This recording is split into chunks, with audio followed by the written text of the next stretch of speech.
우리는 지난주에 주님의 기도는, 주님 가르쳐 주신 기도는 세 개의 하나님 청원과 세 개의 우리 청원으로 구성되어 있다 하고 배웠습니다.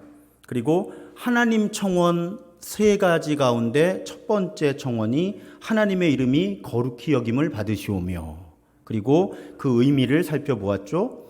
복습을 해보면 두 가지 차원에서 우리가 이 기도를 이해할 수 있다 말씀을 드렸습니다. 우선은 세상 모든 사람이 하나님의 거룩하심을 인정하고 하나님을 하나님으로 고백할 수 있게 되기를, 그것이 주님의 기도의 첫 번째 청원이라고 말씀을 드렸고요.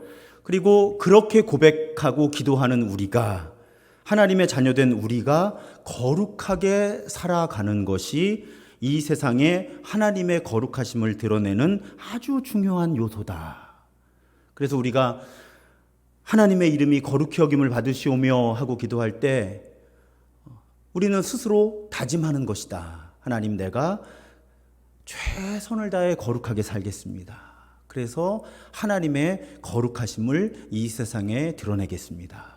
우리는 그렇게 고백한다는 말씀을 나누었습니다. 오늘 이제 두 번째 하나님 청원, 하나님의 나라가 임하시오며 라는 그 고백에 또 기도에 담긴 의미를 살펴보겠습니다. 사실은 6개의 청원이 모두 정말 중요한 청원이죠. 그렇죠. 주님이 6개의 청원만 가르쳐 주셨으니 하나하나가 얼마나 중요하겠어요. 그런데 만약에 저보고 이 6개의 청원 가운데 가장 핵심이 되는, 축이 되는 청원 하나만 골라주세요 하면 저는 오늘 우리가 살펴볼 하나님의 나라가 임하시오며 라는 청원이라고 생각을 합니다. 그만큼 중요하다는 거예요. 그 의미를 살펴보기 전에 먼저 한 가지 살펴보아야 할 것이 있습니다. 누가복음 17장 20절과 21절에 보면요, 바리새인들이 예수께 묻습니다. 하나님의 나라가 어느 때에 임하나이까? 그런데 예수께서 이렇게 대답하시죠. 하나님의 나라는 볼 수 있게 임하는 것이 아니요 또 여기 있다 저기 있다고도 못하리니 하나님의 나라는 너희 안에 있느니라. 예수님 그렇게 말씀하세요. 이미 우리 교인들은 다 아시지만 그래도 또 모르는 분들도 계세요. 또 온라인으로 예배하는 분 가운데는 아직 배우지 못한 분도 계셔서 제가 우리 교회 부임하자마자 첫 번째 설교에서부터 강조하기 시작한 그 부분을 말씀드리지 않을 수가 없습니다. 자, 성경에서 하나님 나라와 죽어서 가는 천국이 같다 다르다. 왜 표정들이 이러시죠? 자, 성경에서 하나님 나라라는 단어, 개념과 죽어서 가는 천국 같은 것이다, 다른 것이다. 다른 것이다. 다른 것이다. 실제로 여러분, 성경 66권 중에 천국이라는 단어가 사용된 건 마태복음 하나밖에 없어요. 다른 복음서는 전부 하나님의 나라라고 되어 있어요.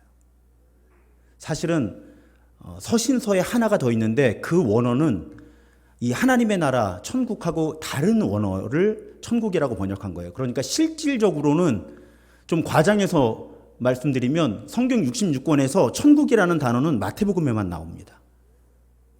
다른 곳에는 하나님의 나라예요. 왜 그럴까?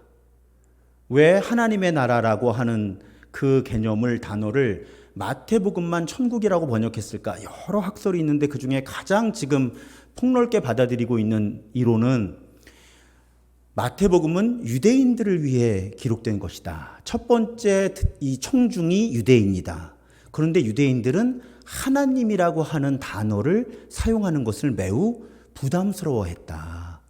그러니까 하나님의 나라라고 써야 되는데 하나님이라는 단어를 쓰는 것이 부담스러웠던 유대인들을 위해서 하늘의 나라, 하늘나라 이렇게 히브리어가 쓰여졌고 이걸 한국어로 번역하면서 천국이라고 번역을 한 거죠. 그런데 그 천국은 우리가 종교와 무관하게 죽어서 영원히 가는 그 천국이 아니라는 거예요. 성경에서 천국이라고 사용하고 있는 단어는 하나님의 나라라는 뜻이다. 게다가 제가 왜 누가복음 17장 20절과 21절을 먼저 읽어드렸는지 이해가 되시죠? 만약에 그러면 성경에서는 천국과 하나님의 나라가 같은 개념인데 그곳이 죽어서 가는 곳이라면 예수님이 이렇게 말씀하시면 안 되죠. 두 가지 안 되는 거예요. 우선은 바리새인들의 질문도 그렇고 예수님의 대답도 하나님의 나라가 어느 때에 임합니까? 물어봐요. 자, 만약에 여기서 천국과 하나님의 나라가 죽어서 가는 곳이면 이렇게 질문하면 안 되잖아요. 천국이 어디 있냐고 물어보거나 어떻게 가냐고 물어봐야 돼요, 바리새인들이. 그런데 바리새인들이 뭐라고 물어봐요? 하나님의 나라가 어느 때에 임합니까? 물어봐요. 그러니까 복음서에서 사용되는 하나님 나라와 천국은 죽어서 가는 곳이 아니라는 거예요. 질문 자체가 앞뒤가 안 맞잖아요. 만약에 천국이 죽어서 가는 어떤 곳이면 복음서에서 그럼 바리새인들의 질문도 천국이 어디에 있습니까? 혹은 어떻게 갑니까? 라고 물어봐야 되는데 지금 바리새인들은 하나님의 나라가 어느 때에 임하는 것입니까? 라고 물어봐요. 이해가 되시죠? 뭔가 죽어서 가는 천국과는 지금 다른 이야기를 하고 있는 거예요. 게다가 예수님 뭐라고 대답하세요? 하나님의 나라는 임하는 것인데 볼 수 있게 임하는 것이 아니다 하면서 뭐라 그래요? 여기 있다 저기 있다고도 못한다. 왜? 너희 안에, 너희 가운데 우리가 이렇게 모여 있잖아요. 지금 이 안에 있다는 거예요. 하나님의 나라가. 그러면 만약에 복음서에서 언급한 하나님의 나라 천국이 죽어서 가는 곳이면 어떻게 우리가 지금 이렇게 살아있는데 우리 안에 하나님 나라가 있냐는 거예요. 그러니까 성경에서 특히 신약 성경에서 특히 복음서에서 하나님의 나라 천국은 죽어서 가는 어떤 곳만을 언급하는 것이 아니에요. 더 큰 이야기예요. 그 큰 이야기가 무엇이냐? 이 시대의 왕국은 왕이 다스리는 곳이에요. 근데 여기 하나님의 나라라고 하는 이 나라가 우리는 나라라고 번역하지만 사실은 왕국이란 뜻이에요. 그러니까 이 복음서에서 하나님의 나라는 하나님이 왕이 되시는 곳이에요. 하나님이 통치하신다. 그래서 제가 꼭 여러분 제 기도문이나 예배를 인도할 때 단어를 주의 깊게 들으시면 제가 하나님의 나라, 하나님의 통치를 함께 묶어서 꼭 같이 쓸 때가 많아요. 왜?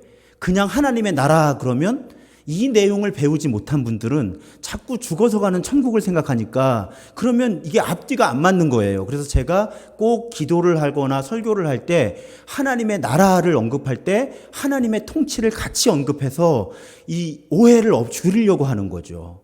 그러니까 복음서에서 하나님의 나라는 죽어서 우리 영혼이 가는 어떤 곳이 아니라 하나님이 왕이 되시는 곳이에요. 하나님이 통치하시는 곳이에요. 하나님이 다스리시는 곳을 성경은 하나님의 나라, 마태복음은 천국 그렇게 부른다는 거예요. 그래야 앞뒤가 맞아요. 바리새인들의 질문, 하나님의 나라가 어느 때에 임합니까? 지금은 하나님의 나라 같지가 않은 거예요. 왜? 하나님이 다스리시는 것 같지가 않아요. 그러니까 바리새인들도 아는 거예요. 하나님의 나라가 언제 임합니까, 예수님? 지금 이 나라는 하나님의 나라가 아니라 로마 황제의 나라 같은 거예요. 헤롯 왕의 나라인 것 같은 거예요. 그런데 하나님의 나라는 도대체 언제 옵니까? 당신이 지금 회개하라, 하나님의 나라가 가까이 왔다 하는데 언제 옵니까? 그랬더니 예수님이 눈에 볼 수 있게 오는 것도 아니고 여기 있다 저기 있다 말할 수 있는 것도 아니고 하나님의 나라는 너희 안에서 이루어지는 것이다. 무슨 뜻이에요? 우리 삶 속에 또 우리 사는 세상에 하나님의 통치가 이루어지면 거기가 하나님의 나라다. 성경은 그렇게 말씀하고 있는 거예요. 근데 여기서 오해를 또 하시면 안 돼요. 여기서 주무시면 안 됩니다. 우리 교회 목사님은 죽어서 가는 천국이 없대더라. 아니에요. 꼭 제가 말을 안 하면 그걸 제가 부정했다고 생각하시는 분들이 꽤 많아요. 시간 관계상 설명을 다 못하는 거예요. 제가 아까 죽어서 가는 천국보다 큰 그림이라고 말씀드렸잖아요. 자, 우리가 죽은 다음에는 하나님이 통치하세요? 하나님이 통치 안 하세요? 우리 죽은 다음에. 하나님이 통치하시잖아요. 그러면 죽은 다음에도 천국이, 하나님의 나라가 있어야 돼요? 없어야 돼요? 있는 거예요. 그러니까 성경에서, 특히 신약 성경에서, 특히 복음서에서 천국, 하나님의 나라는 이 생에도 있고 저 생에도 있는 거죠. 왜? 하나님이 통치하시는 곳이 하나님의 나라니까. 이 땅에서 살아있는 동안 하나님이 통치하시면 여기가 하나님 나라고, 죽은 다음에 하나님의 통치 안으로 들어가면 거기가 하나님 나라고. 그러니까 자꾸 이거냐 선택의 문제가 아니고 하나님의 나라는 모든 곳에 있는 거예요. 모든 곳에. 죽어서 가는 천국 부정 안 했어요, 저. 꼭 뭘 언급을 안 하면, 그러니까 자꾸 설교가 길어지잖아요. 그런 분들 때문에. 얘기 안 하면 자꾸 부정했대, 제가. 그냥 그 설교에서 언급을 안 하는 거죠. 자, 여기까지 이제 다 이해하셨어요. 현장 예배를 같이 드리면 설명이 좀 길어져요. 왜냐하면 눈빛을 보면서 이해하셨나 못하셨나를 보면서 하니까, 카메라만 보고 할 때는 그걸 제가 못 느끼니까 쭉 설명하고 끝나는데, 이제 현장에 예배자들이 있으면 지금 잘 이해를 하시는가 하는 게 눈빛으로 느껴지니까 이제 설교 템포나 분량이 조금씩 길어지는 거죠. 자, 이제 다음 이야기로 넘어가요. 제가 50년을 이제 만 50년을 살았는데 그 중에 6년을 미국에서 살았어요. 법이 달라요. 나라가 다르면 법이 달라요. 그러니까 한국에서 살다가 미국으로 가면 그 법을 적응하기가 쉽지 않아요. 여기선 당연하던 건데, 학생들도, 청소년들이 특히 그래요. 지금은 한국도 많이 안 그렇지만 옛날에는 이렇게 좀 쥐어받고 그랬잖아요, 친구들끼리. 근데 이제 그랬던 문화를 가지고 미국에 왔는데 말도 안 통하니까. 그러니까 무슨 시비가 붙으면 이렇게 뭐 밀칠 수도 있고 때릴 수도 있고 한데, 그러면 정학을 당하거든요, 미국에서는. 그러니까 법이 다르고 문화가 다른 거예요. 심지어는 미국은 이 동네 살다가 바로 옆 동네로 이사를 가는데 그 사이에 주 경계선이 있으면 면허증도 새로 받아야 돼요. 근데 교통법규가 달라요, 주마다. 그러니까 간소하기는 하지만 시험도 다시 봐야 돼요. 왜? 주마다 법이 달라요. 제한 속도도 다르고 표지판도 어떤 것들은 좀 다르고요. 나라가 다르면 법이 다르다. 그러면 우리가 하나님의 나라가 이 땅에 오게 해 주십시오 라고 기도한다는 것은 무슨 뜻이에요? 우리가 하나님의 법에 따라서 사는 사람들이 되어야 됩니다 라는 고백이에요. 그래서 빌립보서 3장에 보면 20절에 이런 말씀이 있어요. 그러나 우리의 시민권은 하늘에 있습니다. 그러니까 우리는 하나님 나라 시민이라는 거예요. 여기에서 우리 삶에 문제가 생기는 거예요. 왜? 우리가 이중국적자예요. 이 땅에 지금 시민이잖아요. 대한민국 국민이에요. 뭐 서울 시민이거나 경기도민이거나 대부분. 그런데 성경은 우리가 하늘 시민권자라는 거예요. 그러니까 두 개의 다른 법칙이 우리를 지배하고 있는 거예요. 이것이 우리 삶이 어려운 이유죠. 그러니까 아까 주 경계선을 넘어가면 법이 달라진다고 말씀드렸는데 이건 그 상황도 아니고요. 한 동네에 지금 살고 있는데 법이 두 개가 우리에게 작용하고 있는 거예요. 항상. 눈 뜨고 일어나는 순간부터 잠자리에 들 때까지 우리는 두 가지 법 안에 사는 수밖에 없는 거예요. 왜냐하면 우리는 대한민국 국민이면서 동시에 하나님 나라의 시민이기 때문에 이 두 가지 다른 법의 지배를 동시에 받고 있어요. 여기에 우리의 갈등이 있는 거예요. 게다가 예수님이 이 땅에 오셔서 하나님의 나라가 가까이 왔다 하셨는데 가까이만 왔지 아직 완전히 안 왔거든요. 그래서 제가 설교하면서 말씀드리죠. 하나님의 나라는 예수께서 이 땅에 오셔서 새롭게 하나님의 통치를 선포하셨는데 이미 그래서 시작이 되었지만 아직은 완성되지 않았다. 그래서 우리 삶이 힘겨운 거예요.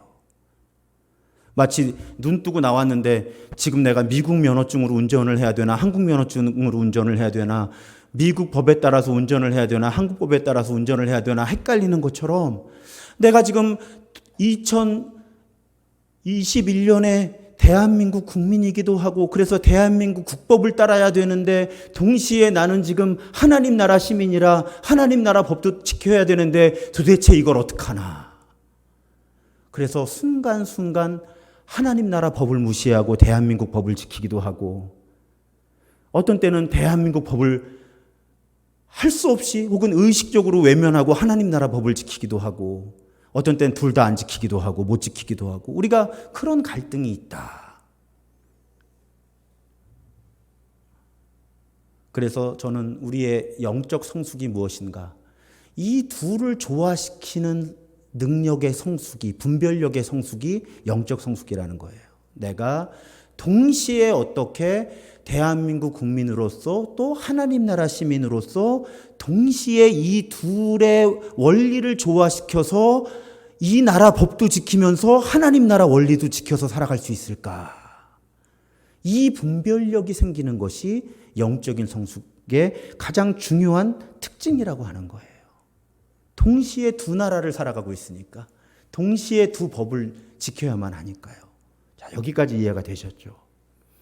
그런데 이 연습을 하는 데 있어서 가장 중요한 곳이 어디냐 혹은 사람들이 누구냐? 교회라는 거예요. 교회. 제가 교회가 그래서 정말 중요한 곳이에요. 왜냐하면 교회는 하나님 나라가 어떤 곳인지를 배우는 곳이어야 돼요. 세상에 나가서 배울 수 있는 건 세상에 나가서 배우고, 그러니까 어떻게 하면 대한민국, 성숙한 대한민국 국민, 서울 시민, 경기도민이 되는 거냐 하는 건 밖에서 배우고요. 우리는 어떻게 하면 하나님 나라 시민이 될 수 있느냐 하는 것을 교회에서 배운다는 거예요. 이 공동체를 통해서. 그리고 실습을 하는 거예요. 하나님 나라가 어떤 거. 제가 그래서 교회에 대해서 너무너무 좀 어떤 때는 교인들에게 미안할 만큼 예민한 것은 교회에서 연습을 하지 않으면 우리는 하나님 나라의 질서와 법칙이 무엇인지를 연습할 곳이 없는 거예요. 그렇잖아요. 어디 가서 우리가 하나님 나라의 법칙과 질서를 연습하겠어요. 게다가 교회는 하나님 나라가 어떤 곳인지를 세상에 보여주는 모델하우스가 되어야 돼요. 왜 아파트를 이렇게 지으면 분양할 때 모델하우스를 만들어 놓고 거기로 초대를 해서 저 집은 이런 곳입니다 보여주잖아요. 그 모델하우스 겉에서 보면 되게 허접하잖아요. 들어가 보면 안에는 그래도 비슷하게 꾸며놨죠. 요새는 그거 모델하우스랑 나중에 분양받은 아파트가 다르면 고소하는 사람들이 있어가지고 잘 만들어 놔야 된대요. 교회는 불완전해요. 모델하우스예요. 그러니까 허접하죠. 허접하기는 해도 하나님의 나라가 어떤 곳인지는 보여줄 수 있는 모델하우스 수준은 돼야 된다는 거예요. 그러니까 하나님을 알지 못하는 사람, 하나님의 나라, 하나님의 통치가 뭔지를 전혀 모르는 사람들이 교회에 오면 아, 하나님이 이런 존재구나, 하나님의 나라가 이런 곳이구나 하는 걸 어렴풋하게나마 느낄 수 있는 곳이 되어야 한다, 교회가. 그래서 교회는 세속 질서를 따르면 안 되는 거예요. 교회가 모델하우스인데 교회가 세상의 법과 관습을 그대로 따르면 하나님의 나라, 하나님의 통치를 보여줄 모델하우스도 없는 거예요. 그런데 사람들이 모델하우스도 없이 집을 분양을 받겠냐고요. 그래도 교회가 모델하우스 정도는 돼줘야, 그래 와서 보니까 좀 허접하기는 한데 그래 본래 하나님이 어떤 분인지, 본래 하나님이 통치한다는 게 뭔지 내가 그래도 조금은 알겠다, 요 수준은 교회가 돼줘야, 그래야 교회라는 거죠. 모델하우스, 하나님 나라의 모델하우스. 게다가 교회는 하나님 나라를 이 세상에 확산시키는 거점이 돼야 된다. 왜요? 우리들이 여기 모였다가 흩어져도 교회잖아요. 우리가 일상으로 흩어져서 하나님의 나라, 하나님의 통치가 어떤 곳인지를 우리 일상 속에서 세상 사람들에게 보여줘야 되는 거예요. 여기서 연습하고, 여기서 배우고, 연습하고, 모델하우스 만드는 걸로 멈추는 게 아니라 일상으로 흩어져서 저 사람은 왜 저렇게 살아? 하나님이 그렇게 살라 그랬대. 근데 그게 좋아 보여야 되는 거죠. 존경스러워야 되는 거죠. 제가 언젠가 그런 말씀 드렸는데 대학교 4학년 때 술 문제를 초월했어요. 내가 술을 마셔도 성숙한 크리스천으로 살 수 있겠다. 모임에 가서 술을 마셨더니 다 좋아하는 것 같았어요. 근데 그러고 며칠 지나서 친구 하나가 저한테 오더니 불쑥 그냥 실습 시간에 이렇게 쉬는 시간에 옆에 오더니 야 그래도 너는 술 안 먹을 때가 더 괜찮은 사람으로 보였어 이러고 가더라고요. 그래서 제가 내가 잘못 생각했구나. 한쪽만 생각했구나. 내가 술을 마시면서도 이 친구들하고 이 그룹들, 이 공동체하고 어울려주면 다 행복해할 줄 알았는데 내가 술을 안 마시는 모습이 좋은 영향력으로 비치기도 했었구나. 그래서 그 다음에 전략을 바꿨잖아요. 모임에 가서 나는 이 그룹하고 너무나 같이 어울리고 싶지만 술만 안 마시게 해주십시오. 그랬더니 사이다 먹게 해주더라고요. 그래서 이제 이 길을 찾은 거죠. 양쪽 극단을 다 피하고. 그러니까 적어도 그 친구의 눈에는 제가 나름대로 불편하고 여러 어려움이 있는데 그냥 종교적인 이유로 술을 안 마시는 게 좋은 영향력으로 이제 이 친구한테는 영향을 미쳤던 거죠. 바로 그런 거죠.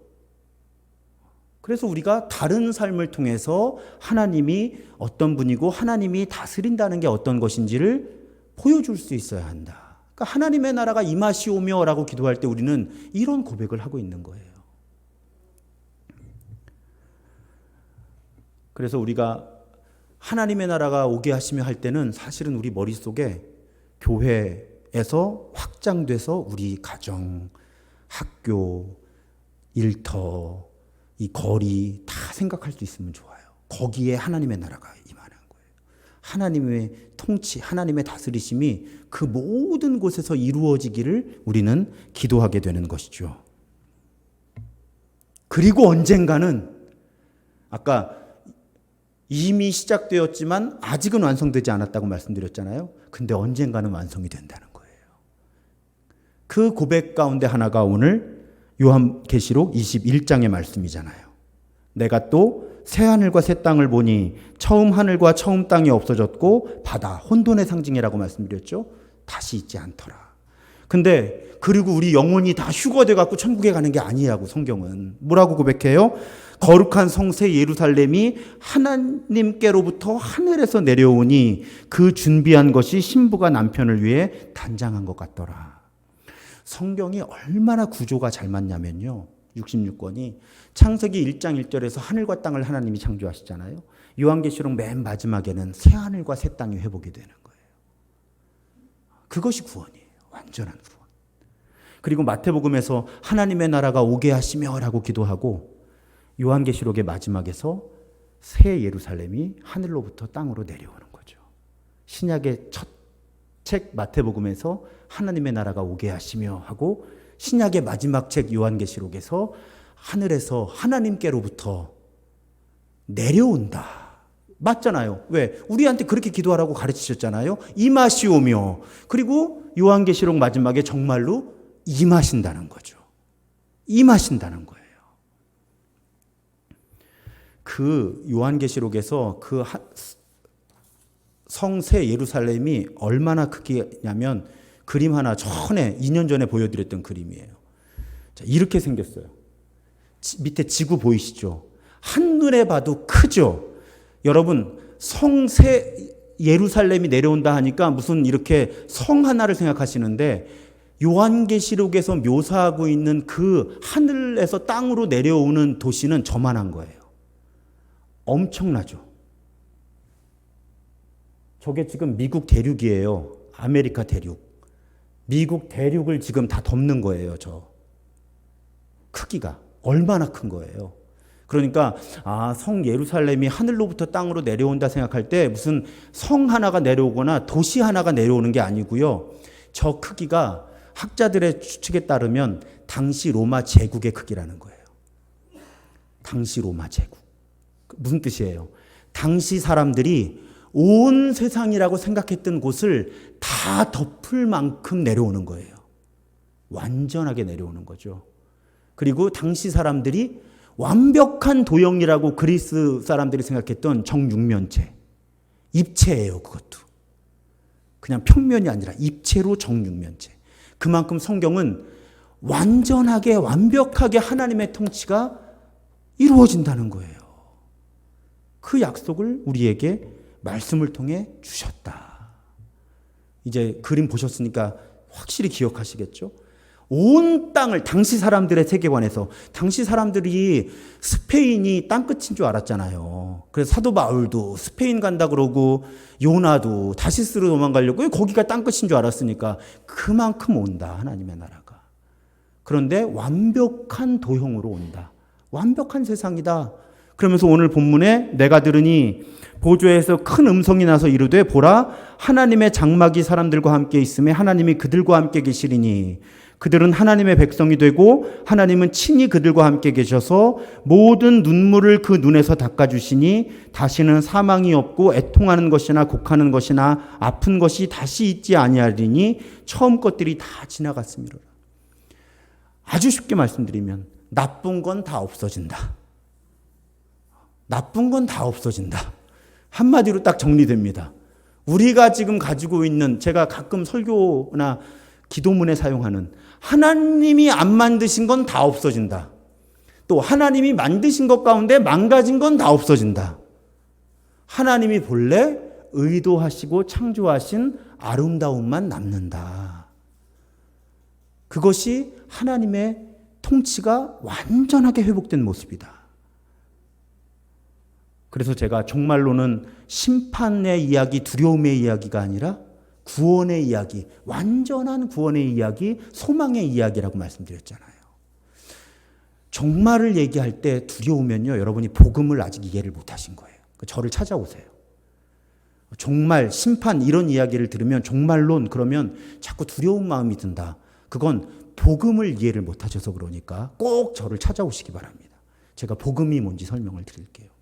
복음을 이해하고 나면 이 땅의 마지막이 오는 것은 나를 완전하고 최종적으로 구원하게 하시는 하나님의 뜻이 이루어지는 거고요.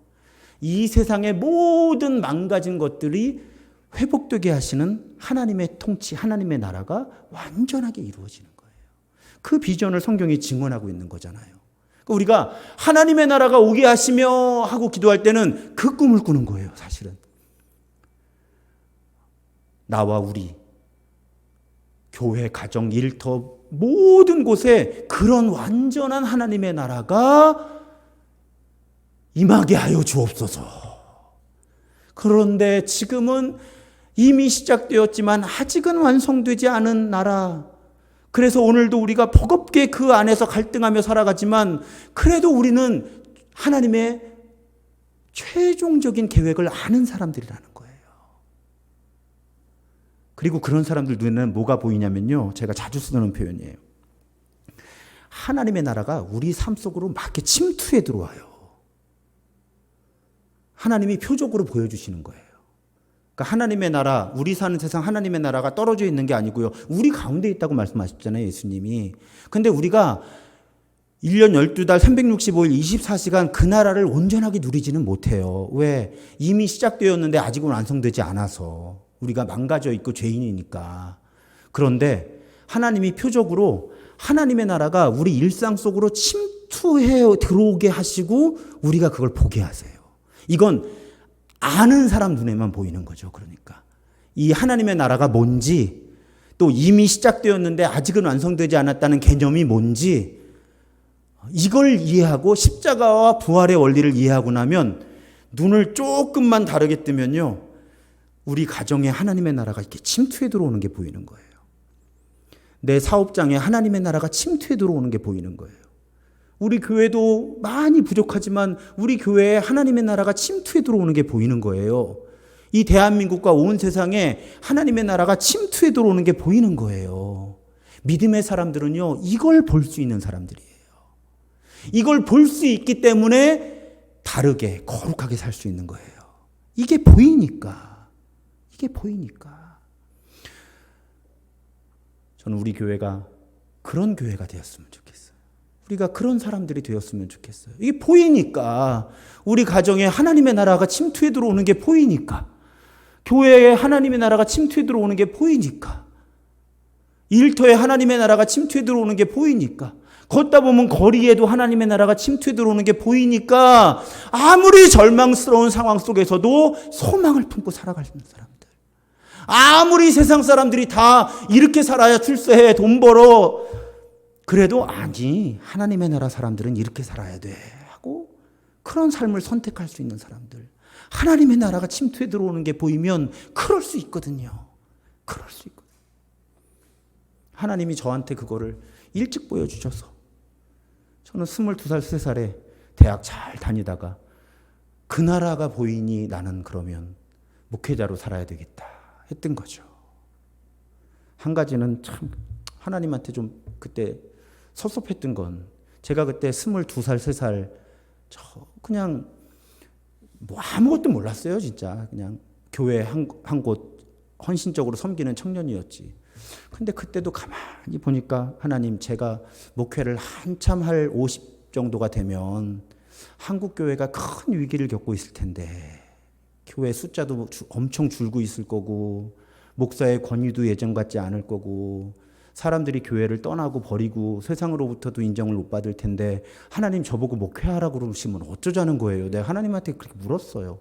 지금 생각해보면 제가 딱 그 나이가 됐잖아요.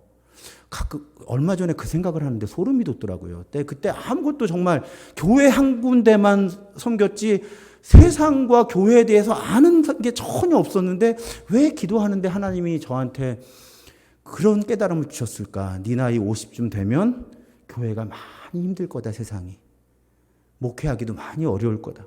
하나님, 근데 왜 나한테 목회하라 그러세요? 제가 그 대화를 하나님하고 나눴던 기억이 있거든요. 그런데 하나님 나라 소망 때문에 죽어서 가는 하나님의 나라 소망 말고 그 소망도 너무너무 아름답고 크고 소중하지만 일상 속에서 누리는 하나님의 나라의 그 아름다움 때문에 여러분 목회하면 얼마나 행복한 줄 아세요? 힘들어요. 힘들지 않다는 건 아니에요. 근데 그 힘든 걸 다 극복할 만큼의 행복이 있어요. 근데 그 행복이 무엇을 통해서 주어지느냐? 일상 속에 침투해 오는 하나님의 나라를 통해 보는 거예요. 근데 여러분 그게 그렇게 거창한 것 같으세요? 목사님은 막 눈을 뜨면 광선이 막 비춰가지고 막 뭐 여기 막 저기 환한 빛이 보이고 그러시나? 아니에요. 하나님의 나라가 어떻게 보이냐면 여러분들 표정에서 보이고요. 가끔 만들어다 주시는 반찬통에서 보여요. 반찬 한 점 먹을 때 그 반찬에 하나님 나라가 보이는 거예요. 여러분들하고 통화할 때 사랑 담긴 말 한마디에서 하나님 나라가 보이는 거고요. 아니 우리 아들이 지나가면서 아빠 머리 쓰다듬고 질문 하나 하고 끌어안고 한번 가면 거기 하나님 나라가 보이는 거 느껴지는 거죠. 그 얼마나 맛있고 멋있는데요. 그러니까 삶이 행복해요. 힘들긴 한데 행복해요. 왜냐하면 하루에도 몇 번씩 하나님의 나라를 눈으로만 보는 게 아니라 진짜 씹고 뜯고 맛보고 즐기고 하거든요. 만져지기도 하고 보여지기도 하고 들려지기도 하고. 그러니까 힘든 건 뭐 힘든 거지만 그 행복이 더 크니까. 하나님 나라 행복이 더 크니까. 그래서 자꾸 여러분들도 그걸 좀 맛보고 만져볼 수 있으면 좋겠다 해서 자꾸 이런 말씀을 드리는 거예요. 이건 알아야 일단 보이고 들리고 만져지는 거거든요. 하나님의 나라가 내 일상 속에 하루에도 여러 번씩 파고든다. 하나님의 나라는 우리가 노력해서 얻는 것이 아니에요. 그래서 하나님의 나라가 임하게 하시오며 이렇게 기도하는 거예요. 하나님이 이건 내려주시는 거예요. 그래서 개역 성경 말고 공동번역 같은 성경이 그렇게 번역하죠. 아버지의 나라가 오게 하시며 이건 하나님이 하시는 일이에요. 그러니까 내가 노력해서 하나님의 나라가 내 일상 속으로 침투해 오는 게 아니라 하나님이 은혜를 주셔서 선물로 주시는 거예요. 내 삶 속에. 근데 우리는 뭘 하고 있어야 돼? 선물을 받을 준비하고 살아야 되고 선물을 선물로 알아볼 수 있는 그 눈은 갖고 살아야 되니까. 그렇잖아요? 아니 우리 아들이 저를 이렇게 쓰다듬고 가는데 귀찮게 쟤는 왜 자꾸 나를 만져? 이러면 제가 그걸 못 누리는 거예요. 야 짜증나 아빠 만지지 마. 아니요. 우리 아들이 그냥 툭 치고 지나가면 뭐 일종의 애정 표현인 거죠. 그러니까 저는 그게 하나님 나라의 느낌이에요. 우리 가정에 또 하나님의 나라가 침투했구나. 여러분 그거 조금만 맛보면요. 살만해요 세상. 세상 살만하다니까요. 아주 중요한 거 알려드리는 거예요 오늘. 근데 그것은 하나님이 오게 하시는 것이다. 그래서 우리는 오게 해달라고 기도하는 거예요. 다만 그걸 볼 수 있어야 되고요. 또 한 가지는 하나님이 하나님의 나라를 이루시려고 할 때 하나님 나라 시민답게 함께 처신해야 되는 거죠. 이제 우리 가정에서, 교회에서, 일터에서. 그럴 때 하나님의 나라가 임하시오며라는 우리의 기도가 이루어지는 것입니다. 사랑하는 여러분, 그러면 우리 오늘 치유와 회복을 위해 기도할 때 그 기도와 오늘 말씀은 어떤 연결점이 있을까요? 쉽죠. 예수께서 이 땅에 계실 때 많은 병자들을 고치시면서 하나님의 통치가 이미 시작되었다는 걸 선포하신 거예요. 증명하신 거예요. 표적 삼으신 거예요. 그러니까 오늘 우리 어떻게 기도하면 돼요? 하나님, 오늘 내 상한 아픈 몸과 마음을 고치셔서 하나님의 나라가 침투에 들어오고 있다는 걸 좀 증명해 주십시오. 저만 좋아하지 않을게요. 제가 주님 자랑할게요. 하나님의 나라가 이미 이루어지고 있다. 나를 봐. 내 병이 나았잖아. 이렇게 간증할 테니까 하나님의 통치를 오늘 이 밤에 회복시켜 주세요. 비단 몸과 마음의 치유뿐만 아니라 우리 가정에, 교회에, 일터에 얽히고 설킨 모든 문제들 하나님 해결해 주세요. 그래서 하나님의 통치가 이루어지고 있다는 걸 증명해 주세요. 그러면 그거 가지고 하나님이 다스리신다 자랑할 테니까 하나님 그렇게 이루어 주세요. 오늘 이 밤에 우리가 그렇게 기도할 때 하나님께서 이루어 주실 줄 믿습니다. 이제 내 영혼이 은총 입어, 이 찬송 왜 부르는지 아시겠죠? 주 예수와 동행하니 그 어디나 하늘나라. 이 고백 때문에 이 찬송 고백하는 것입니다. 우리 1절과 3절 찬양한 후에 주여 한번 부르짖고 우리의 치유와 회복을 위해서 간구하겠습니다.